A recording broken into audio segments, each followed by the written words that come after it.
Commander Minho stared out the observation deck window at the endless darkness of space. Tiny stars dotted the black like scattered salt on a dark table. Behind him, the coffee machine made its usual grinding noise, the same broken sound it had, made for 3 years. Nobody bothered to fix it anymore. There were always more important things that needed attention on Baekdu Station.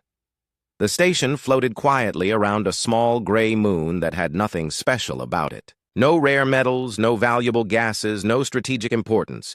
Even the moon's name was boring, LX-447. The bureaucrats back on Earth had run out of creative names by the time they got this far out into space. Baekdu Station itself was named after some old Earth mountain that most people had never heard of. Minho took a sip of his coffee and made a face. The recycling system gave everything a metallic taste. He had complained about it in his first month here 2 years ago. Now he barely noticed. That was what happened when you got sent to the edge of nowhere. You learned to accept things. "Commander, you have a visitor," came a voice from behind him. Minho turned around to see Dr. Yuna walking toward him. She carried a datapad in one hand and looked tired. She always looked tired these days. Running the science department with only 3 other people was not easy work. "What is it this time, Yuna? Another request for equipment we don't have?" Minho asked. Yuna shook her head and sat down in the worn chair across from him. The cushion had a permanent dent from years of use. "Actually, I wanted to thank you." "Thank me? For what?" "For letting me run those experiments on the asteroid field. I know it uses power we need for other things." Minho shrugged. "We have to do something out here. Might as well be science." That was the truth. Baekdu Station existed mainly because Earth Command needed to say they had colonies in every sector of human space. It looked good on reports. But nobody really cared what happened here. Supply ships came every 6 months if they remembered. Communication with Earth took 3 weeks each way. Most of the time, Baekdu Station was forgotten. The door opened again, and Lieutenant Jisoo walked in. She moved like a soldier even when she was relaxed. Her uniform was always perfect, even though there was nobody important around to see it. Minho respected that about her. "Sir, I finished the security report you wanted," Jisoo said, handing him another datapad. Minho looked at the numbers. 847 people lived on Baekdu Station. Most of them were engineers, scientists, or support staff. Only 12 were actual security personnel. Their weapons were old, their equipment was older, and their training was limited to basic procedures. "We look very impressive on paper," Minho said with a dry smile. "Yes, sir." "Very impressive," Jisoo replied. She understood his sarcasm. The truth was that everyone on Baekdu Station was there for a reason. None of them were Earth Command's first choice for anything. Minho himself had been sent here after he questioned orders during a training exercise. Earth Command called it creative thinking that doesn't follow proper procedures. Minho called it not being stupid. Yuna had been assigned to Baekdu Station after she published research that made some important people uncomfortable. Her work suggested that humans might not be as special as they like to think. That kind of talk was not popular in the inner colonies.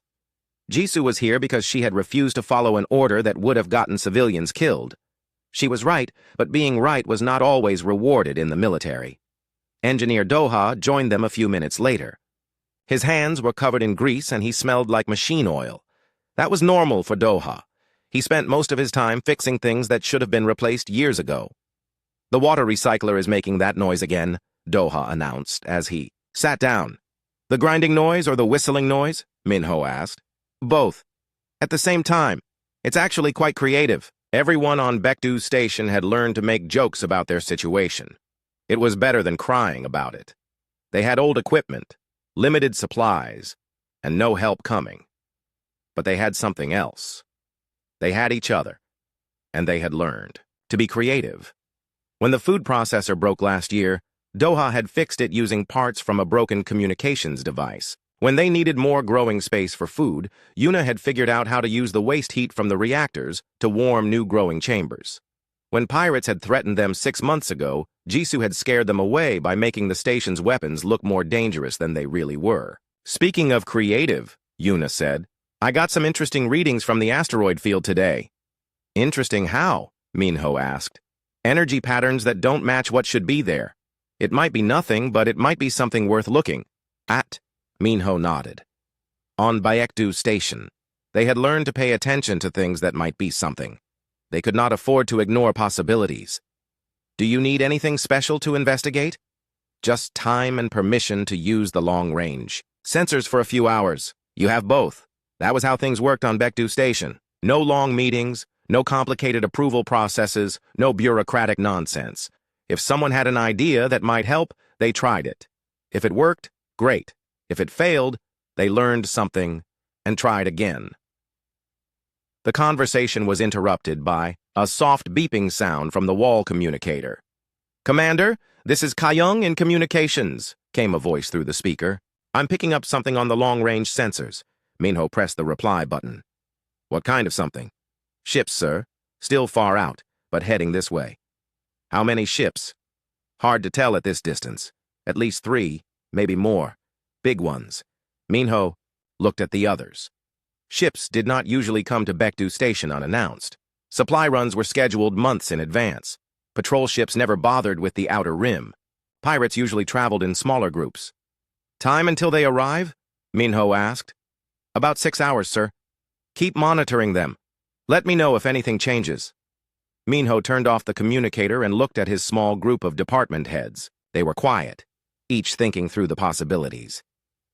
"Could be nothing," Doha said finally. "Could be," Minho agreed. "But we should probably assume it's something." Jisoo was already standing up. "I'll check our defensive systems. I'll run a diagnostic on all critical systems," Doha added. "And I'll see if those energy readings from the asteroid field are connected to our visitors," Yuna said. They were moving with the quick efficiency that came from working together for 2 years. No panic, no wasted motion, just people doing what needed to be done. As the others left, Minho stayed at the observation window. The stars looked the same as always, peaceful and distant. But somewhere out there, ships were coming toward Baekdu Station, ships that might bring trouble. Minho was not worried yet. People on Baekdu Station had learned to handle problems. They had to. Nobody else was going to help them. He finished his metallic-tasting coffee and went to prepare for whatever was coming their way. Technician Kyung stared at her screens with growing worry. The signals were getting clearer as the ships came closer. What she saw made her stomach feel tight. These were not human ships. The energy patterns were all wrong. The communication, frequencies were different. Even the way they moved through space was strange. She pressed the emergency button that connected her directly to Commander Minho. "Sir, you need to get down here right now," she said into her headset. "On my way," came Minho's voice. Kyung had been working communications for 5 years. She had seen signals from Earth ships, colony vessels, trading ships, and even pirate raiders. These signals were completely different. They felt dangerous in a way she could not explain. Commander Minho arrived in the communications room 3 minutes later. Lieutenant Jisoo was right behind him. They both looked at the displays showing the approaching ships. "What are we looking at?" Minho asked. "Alien ships, sir." "I'm sure of it. The hull designs don't match anything in our databases. Their engines use technology we don't understand. And their communications—" Kyung switched to audio and played a recording. Strange sounds filled the room. They were harsh and clicking, like insects talking to each other. But there was a pattern to them, a structure that suggested intelligence. These were not random noises. They were words in a language no human had ever heard. "How many ships?" Jisoo asked. "3 large ones, maybe battleships or heavy cruisers, plus smaller ships around them. I count at least 12 of those." Minho felt his chest get tight. Baekdu Station had basic defensive weapons, but they were designed to scare away pirates or deal with accidents. They were not meant to fight a real military force. "Can you understand any of their communications?" Kyung shook her head. "Not the language, but I've been running their signals through the computer. The patterns suggest they're coordinating movement and sharing targeting data." "Targeting data?" "Yes, sir. They're scanning us, measuring our defenses, our weapons, our structure. They're planning something." Dr. Yuna came into the communications room carrying her data pad. She looked excited until she saw the worried faces around her. "I have news about those energy readings," she said. "But maybe this is not a good time?" "Tell us anyway," Minho said. "The readings were not coming from the asteroids. They were coming from something else, something that's been hiding in the asteroid field for a while. I think these ships, are connected to whatever has been out there. Jisoo studied the ship formations on the screen. They're moving like a military unit, coordinated, disciplined. This is not a trading mission or exploration. How long until they reach us? Minho asked. 2 hours at their current speed, Kyung answered. Pilot Hyun came running into the room. She had been checking the station's small fleet of shuttles and maintenance pods. Her face was red from running. Commander, I just heard. Are we really looking at hostile aliens? We don't know if they're hostile yet, Minho said carefully. Sir, with respect, they brought an invasion fleet to our tiny station in the middle of nowhere. I'm thinking they're not here to trade recipes. Hyun was right. Nobody brought that many warships for peaceful purposes, especially not to a place like Baekdu Station, which had nothing valuable except its people. Kyung suddenly sat up straight in her chair. Sir, I'm getting a new signal. This one is different. She played the audio. The harsh clicking sounds were still there, but now they were mixed with something else. Computer-generated human words with a mechanical voice. Attention, human settlement. This is General Thekmar of the Vorthak Empire. You are now within Vorthak territory. Surrender immediately or be destroyed. The room went completely quiet. Everyone stared at the speakers as the message repeated. You have 5 minutes to evacuate your station. After that time, we will demonstrate the price of resistance. This is your only warning. The message stopped. The only sound was the soft humming of the station's air recyclers. 5 minutes, Jisoo said quietly. To evacuate 800 people, Hyun added. Impossible, Kyung finished. Minho looked at each of them. They were good people, smart people. They deserved better than being killed by aliens who had never even tried to talk first. Kyung, can you send a reply? Yes, sir. Tell them we need more time. Tell them we're civilians, not military. Ask them what they want. Kyung sent the message. They waited. 2 minutes passed before the answer came back. Human settlement, you misunderstand. This is not a negotiation. The Vorthak Empire requires this location for military purposes. Your presence is inconvenient. Evacuate now or be removed. Minho closed his eyes and thought quickly. The alien commander sounded like someone who had done this many times before. Take a location, remove the people who were already there, move on to the next target. Quick and simple. They think we're weak, he said out loud. Sir? Jisoo asked. Listen to how he talks.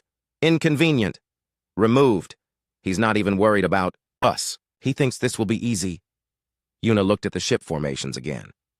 Maybe it will be easy for them. Look at what they brought. Those ships could destroy us without breaking a sweat. Maybe, Minho said. Or maybe they brought too much firepower. Because they don't understand what they're dealing with. Hyun laughed, but it was not a happy sound. What are we dealing with? We're 800 people on a broken-down station with weapons that barely work. No, Minho said firmly. We're 800 people who have learned to survive in a place where nobody else wanted to live. We're engineers who can fix anything, scientists who question everything, and military personnel who think for themselves instead of just following orders. He looked around the room at his people. They were listening now. Earth Command sent us here because we don't fit into their neat little boxes. Because we ask too many questions and come up with solutions they don't understand. Because we're inconvenient. Jisoo was starting to smile. You're thinking of something crazy, aren't you? I'm thinking that General Thekmar has made an assumption. He assumes that a small human station will be easy to destroy. He assumes our weapons are weak and our people are scared. He assumes we'll either run away or surrender without a fight. And? Kyung asked. And assumptions can be dangerous, especially when you're dealing with humans who have nothing to lose. Minho pressed the button to open station-wide communications. Attention all personnel. This is Commander Minho. Report to emergency stations immediately. We have hostile alien ships approaching.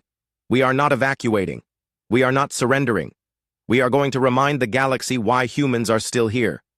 He turned off the communicator and looked at his team. We have work to do.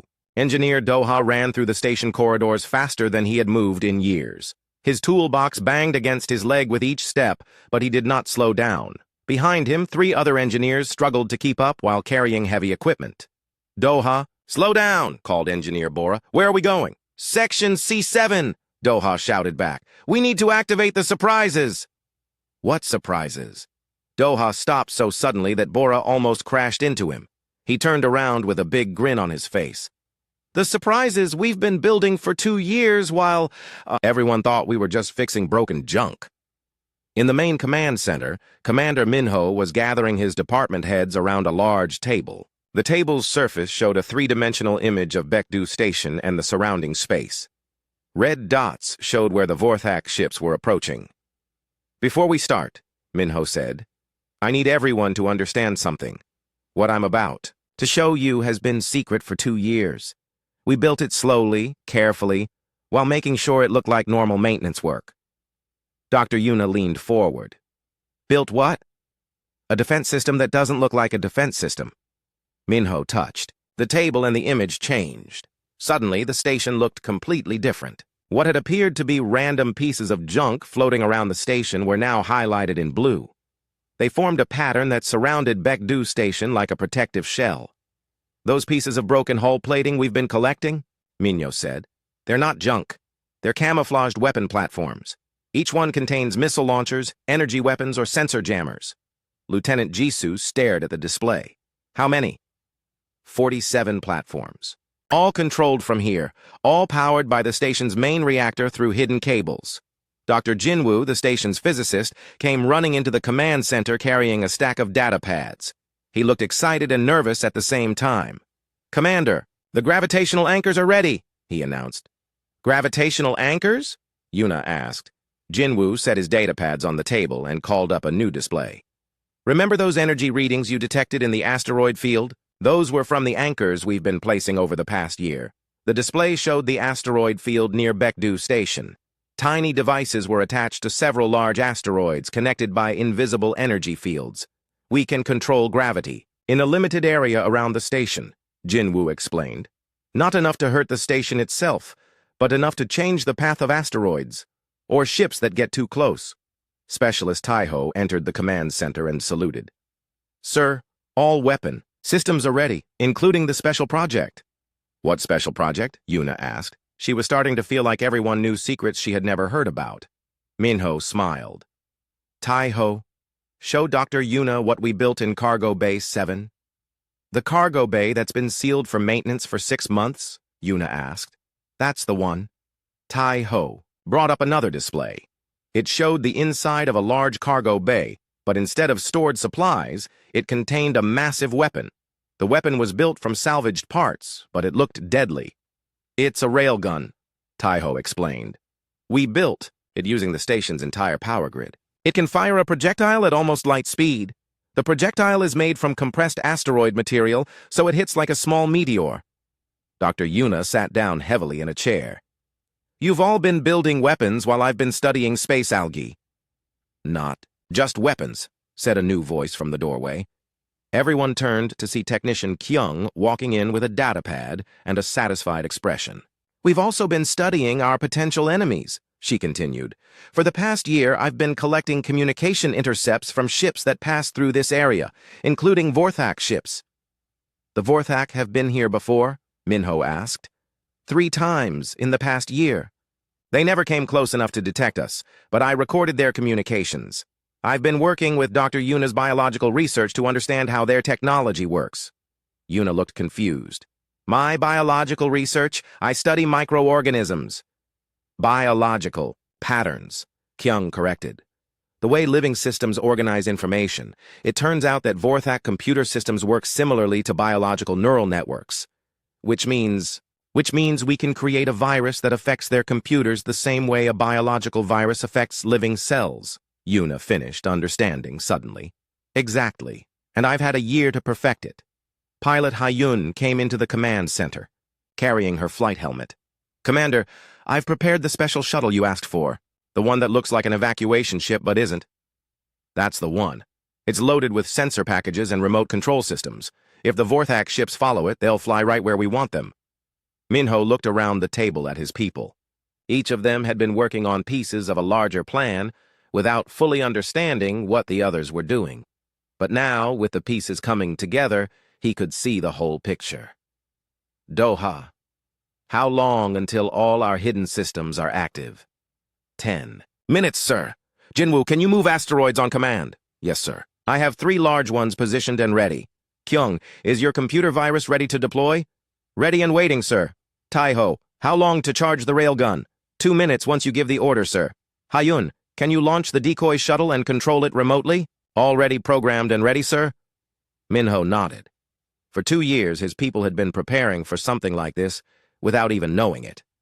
They had been solving problems, improving systems, and building better versions of everything they needed. Not because they planned to fight aliens, but because that was what they did. They fixed things and made them better. There's one more thing, Minho said.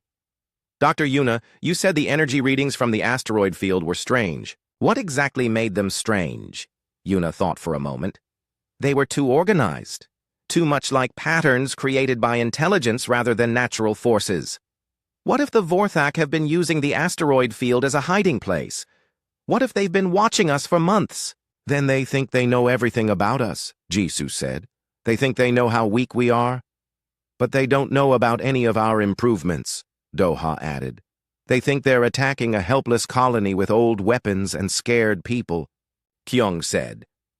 Instead, they're about to attack a prepared defensive position with hidden weapons and very angry humans, Minho concluded. He looked at the countdown timer on the main display. The Vorthak ships would arrive in 23 minutes. Positions. Everyone, let's show General Thekmar what happens when you underestimate humans who have had 2 years to prepare. The command center filled with quiet activity as everyone moved to their stations. Outside, the Vorthak fleet continued its approach, confident in their overwhelming superiority. They had no idea what was waiting for them. General Thekmar stood on the bridge of his flagship, the Warbringer. His 6 eyes studied the small human station floating in the distance. It looked exactly as his intelligence reports had described. Old, weak, and poorly defended.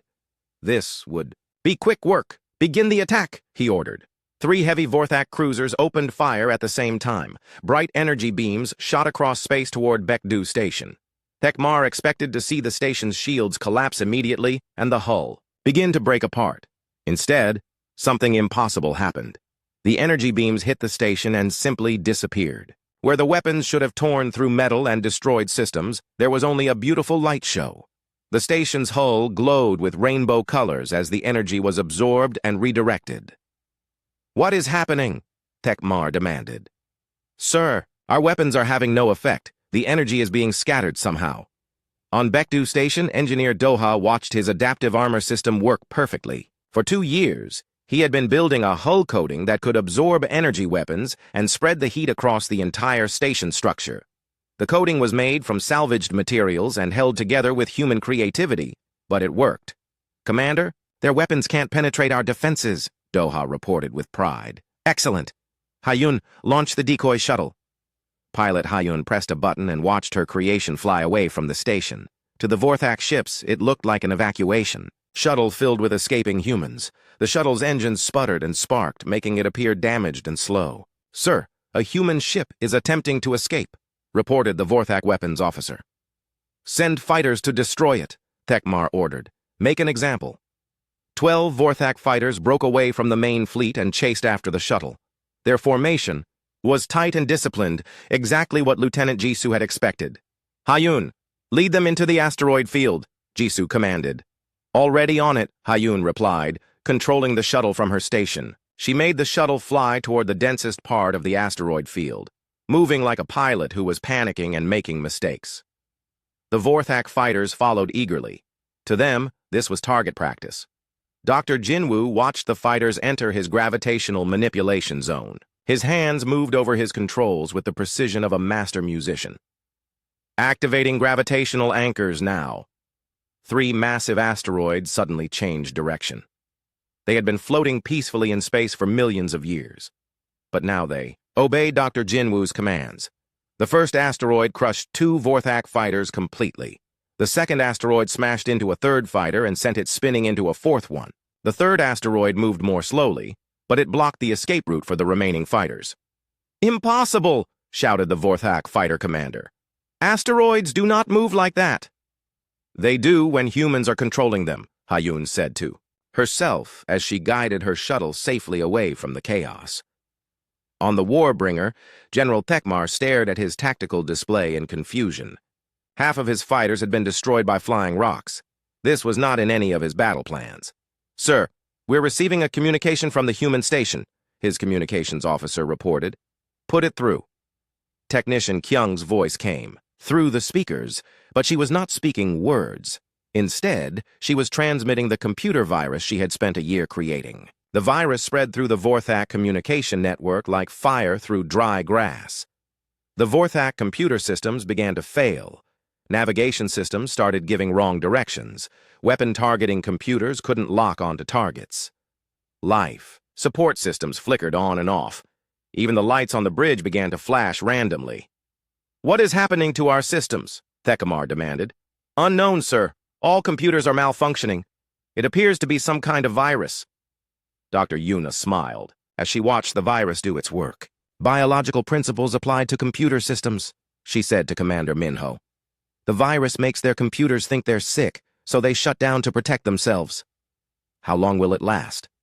Long enough. With the Vorthak ships struggling, with system failures, Commander Minho gave his next order. "Doha, activate the hidden weapon platforms." Around Baekdu Station, 47 pieces of what looked like floating junk suddenly came to life. Missile launchers emerged from fake hull plating. Energy weapons powered up inside broken cargo containers. Sensor jammers began broadcasting signals that confused Vorthak targeting systems even more. The hidden platforms opened fire all at once. Missiles streaked toward the Vorthak ships from every direction. Energy beams lanced out from unexpected angles. The orderly Vorthak formation was suddenly under attack from weapons that shouldn't exist. "Sir, we're taking fire from multiple unknown sources," the Vorthak tactical officer reported. "Our sensors cannot identify the weapon locations." "Because they're camouflaged as debris," Theckamar realized. "These humans have been planning this." The smallest Vorthak cruiser, the Death Strike, took 3 missile hits to its engine section. Explosions ripped through its hull and it began to drift helplessly. The second cruiser, Night Terror, lost its main weapons when energy beams from the hidden platforms found weak points in its armor.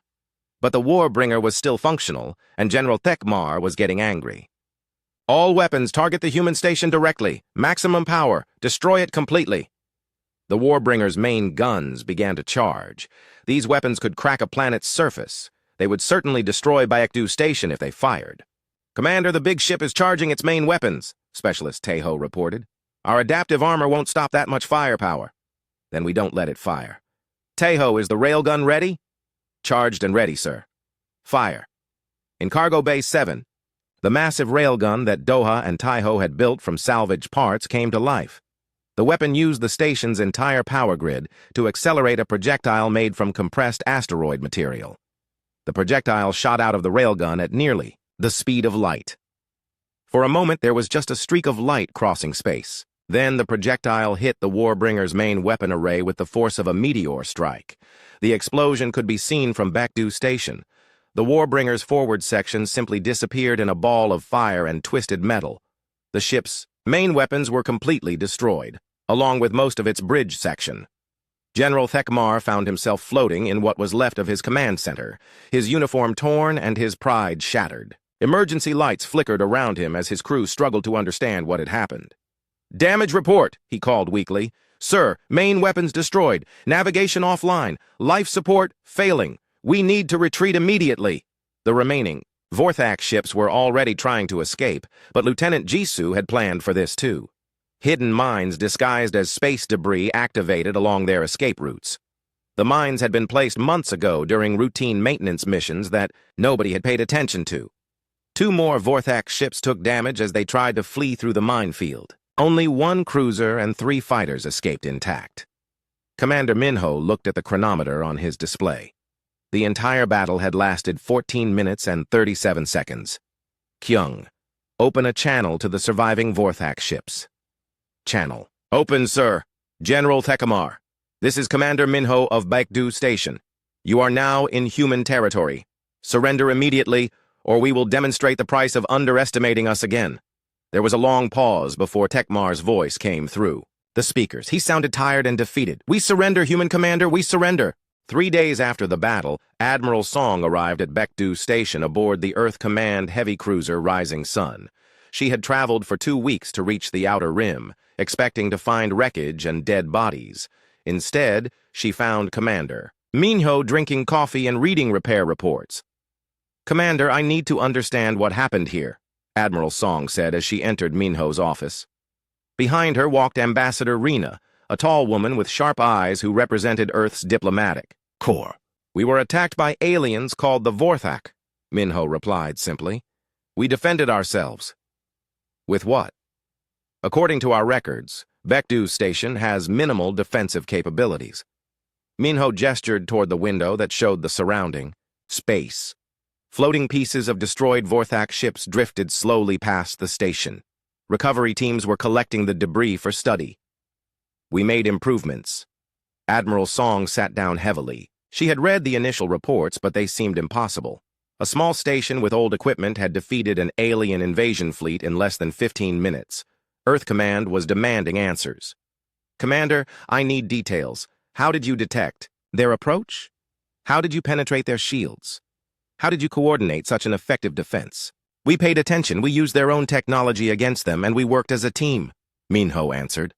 Ambassador Rena leaned forward. "Commander, you need to understand. The galaxy is talking about what happened here. Every species with spaceflight capability has heard about Baekdu's station.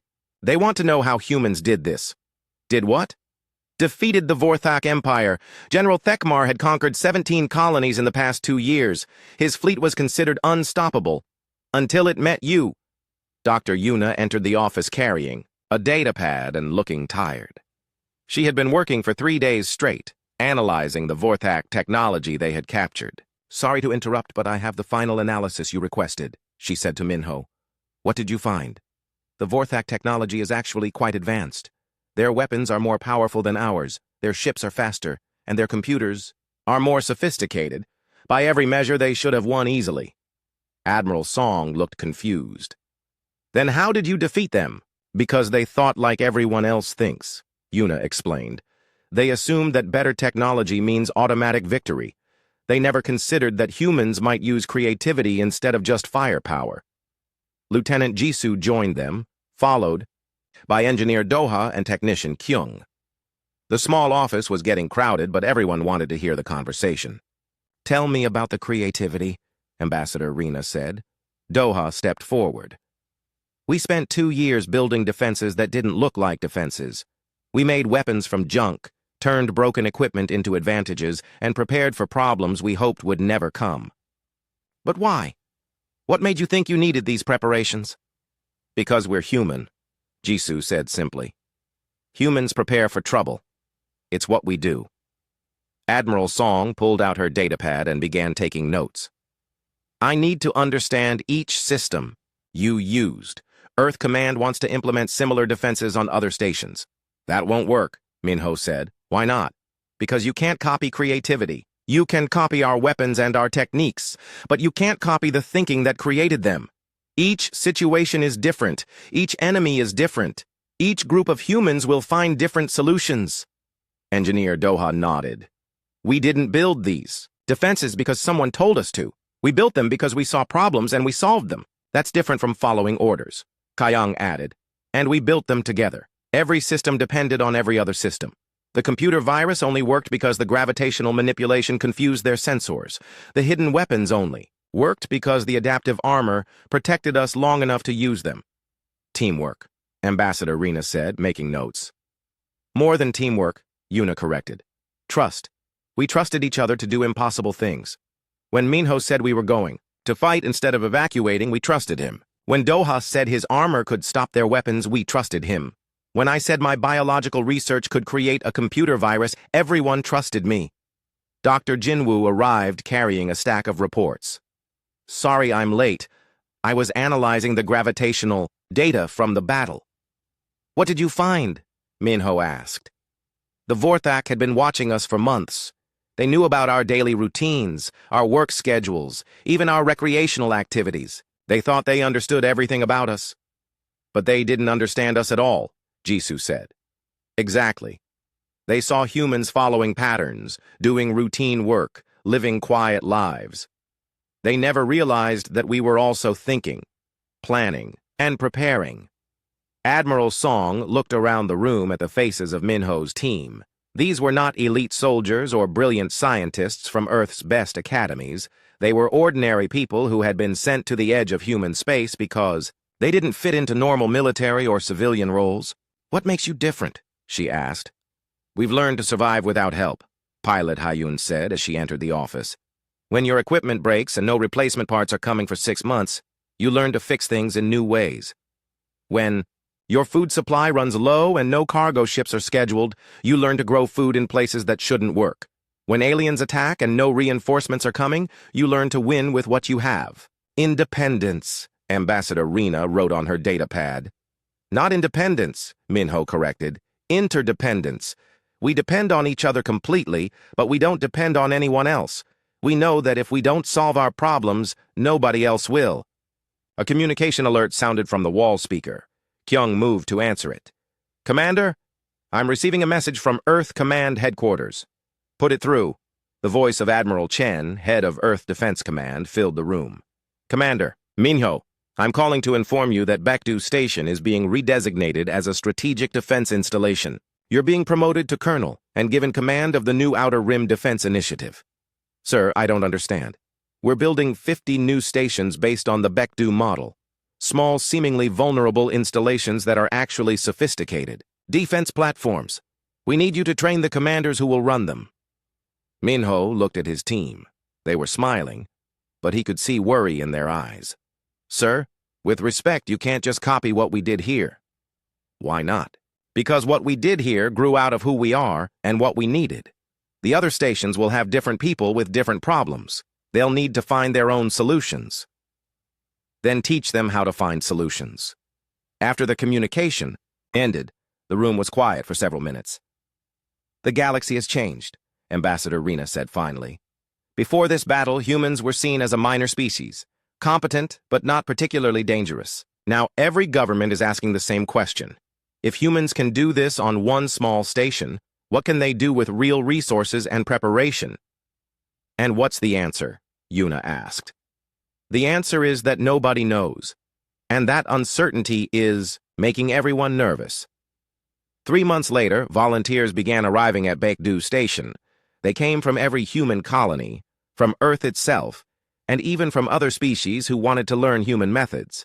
They were not the rejects and misfits who had originally been assigned to the station. They were some of the best and brightest minds in human space. But Commander Minho, now Colonel Minho, made sure they understood something important on their first day. "You're not here to learn our specific techniques," he told each new group. "You're here to learn how to think like humans who have nothing to lose and everything to protect. You're here to learn that the most dangerous thing in the galaxy is not advanced technology or superior firepower. The most dangerous thing in the galaxy is a human being who refuses to give up." The Baekdu Doctrine, as it came to be known, spread throughout human space and beyond. But more importantly, it spread a new understanding of what humans could accomplish when they combined intelligence, creativity, and determination. The galaxy would never underestimate them again.